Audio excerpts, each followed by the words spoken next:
नाज़रीन ग्रामी, एस्ट्रोलॉजी में 4 अनासर हैं: आग, पानी, मिट्टी और हवा।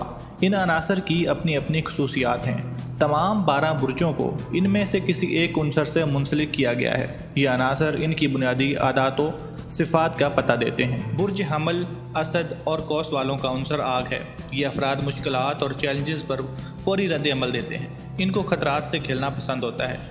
ये कुछ भी करने के लिए, किसी जगह जाने के लिए, कोई भी कारोबार शुरू करने के लिए हर वक्त तैयार रहते हैं। ये पुरएतमाद होते हैं और ज़िंदगी को जज्बे और जोश से गुजारते हैं। इनके अंदर आगे बढ़ने, लीड करने और दूसरों को तस्कीर करने की ज़हनी और जिस्मानी तवानाई होती है। बुर्ज हमल के हामिल अफराद लाजमी तौर पर बाअमल होते हैं। इनमें कायदाना सलाहियतें होती हैं और ये कंट्रोल हासिल करने की कोशिश करते हैं। बुर्ज असद के हामिल अफराद लाजमी तौर पर लीडर होते हैं और ये मुदाखलत करना पसंद करते हैं। बुर्ज कौस के हामिल अफराद लाजमी तौर पर नई जगहों और नए ख्यालात के शौकीन होते हैं। ये लोगों के मुतल्लिक अपना नुक्ता नज़र